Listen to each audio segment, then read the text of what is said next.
it's a little bit like a tug of war going on with me, as they cover everything really well without any gaping inconsistencies, but still it's very long. The movie in its entirety is over 2.5 hours long. Welcome back to Binge Watcher Hub. On today's episode, we'll be talking about the Netflix film Wake Up Dead Man, a Knives Out mystery. Honestly, this one caught me off guard. I hadn't seen any of the 3 movies, so I went back and watched all of them to get a little bit more of a flavour. So, is Wake Up Dead Man, a Knives Out mystery worth the watch?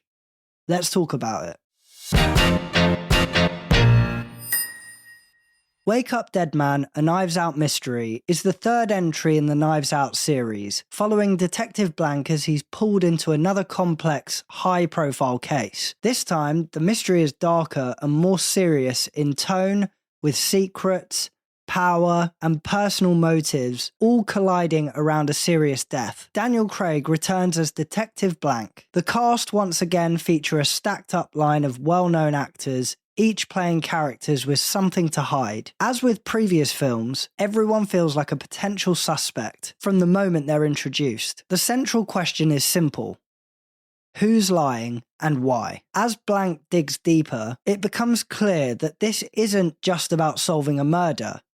It's about uncovering long-buried secrets and exposing people who are desperate to protect their image or power. The film leans heavily into layered storytelling, with twists, misdirection, and reveals that are spaced throughout. It's dialogue-driven, smart, and intentionally keeps you guessing. You're constantly reassessing what you think you know. It takes a darker, more serious tone than the previous Knives Out films, but it still keeps that sharp, clever dialogue. Without spoiling anything, the mystery does come together in a way that recontextualizes earlier moments, and the payoff relies less on shock and more on clever construction. If you enjoy piecing things together, it's a satisfying conclusion. The film as a whole is a really good murder mystery. It has everything that you would expect and more. I'm glad that I went back to watch the previous 2 movies because it helped me get more of a grasp of whether things are taking a more positive or negative progression. And to clarify, it's definitely taking a more positive one. The story is brilliantly worked and put together. I specifically love how all of the movies try to approach a murder mystery styled movie in a different way, which gives these movies more of that longevity. What they do really well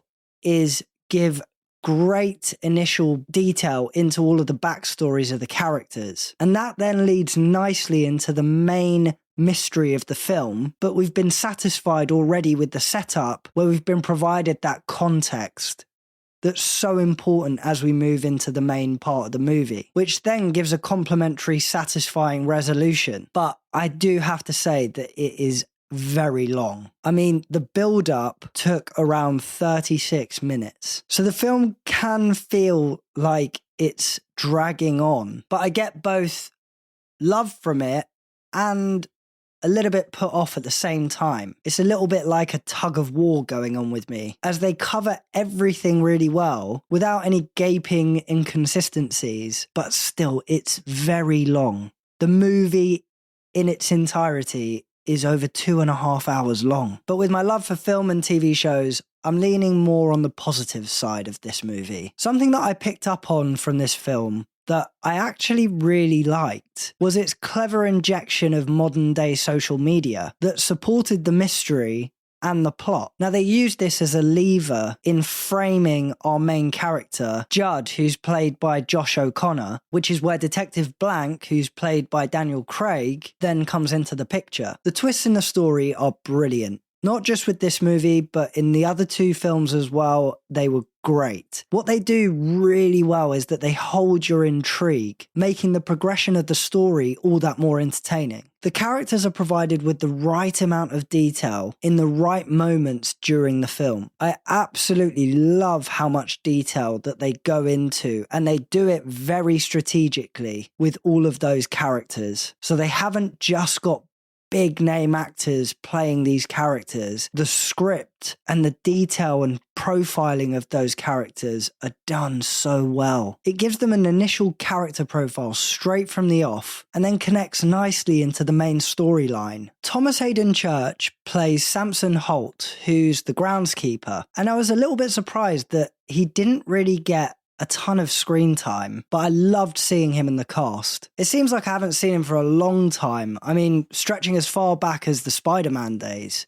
So it was really great to see him in the cast. Jude, who's played by Josh O'Connor, has a brilliant roller coaster of a character arc. Starts aggressive and then shifts into a more introverted portrayal, into being overconfident, back into being introverted and brought to his lowest point, and then finally into a more balanced state, and ultimately his best self. Daniel Craig returns as Detective Blanc, and I have to be honest, I was not expecting Daniel Craig to be able to pull off such a great American accent. I mean, I have a funny feeling I'm going to get debated in the comments, but I thought it was great. And seriously, where did it come from? His portrayal, however, feels a little bit different in this third film. Less aggressive and sure of his gifts, which makes the pressure build for where things are going to end up. Feeling more unpredictable until the latter stages of the film, which is where the build of the character arc takes a completely different turn and rectifies itself. Which, even though I say that,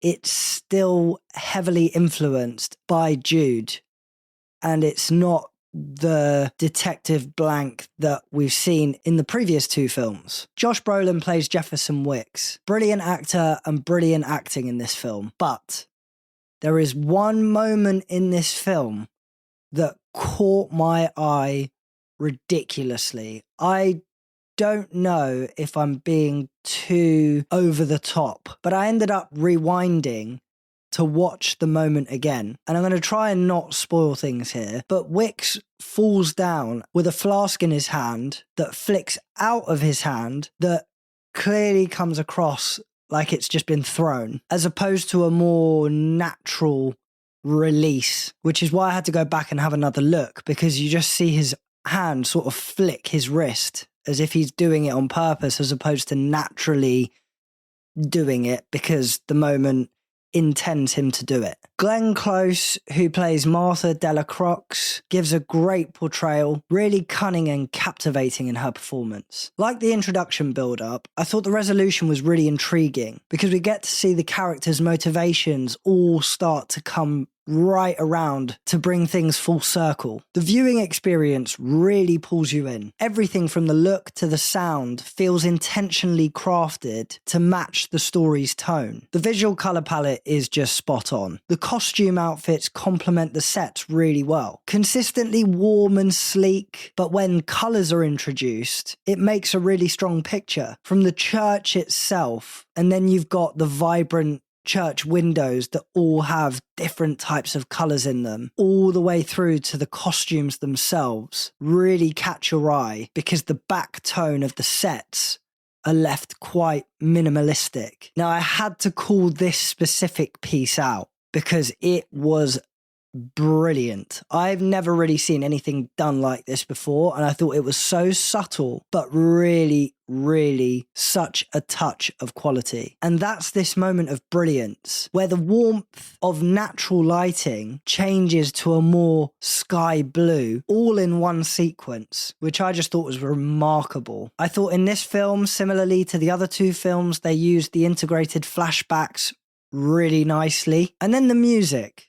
It's nothing groundbreaking, but it's subtle, and in turn it complements the storyline's progression. So, is Wake Up Dead Man a Knives Out mystery worth a watch? I'm going to say definitely. It's everything you could want from a murder mystery film that isn't in the horror genre. If you're looking for something that's more of a murder mystery style and enjoy a whodunit, this is definitely one to add to the watch list. I give Wake Up Dead Man a Knives Out mystery a 4 out of 5 buckets. Now it's your turn. If you've already seen Wake Up Dead Man, a Knives Out mystery, what did you think? Did it live up to expectations, or did it miss the mark? And if you haven't checked it out yet, does it sound like something you'd binge? Let me know your thoughts down in the comment section below. As always, don't forget to like, comment, and subscribe for more reviews and reactions right here on Binge Watcher Hub. Until next time, happy binge watching.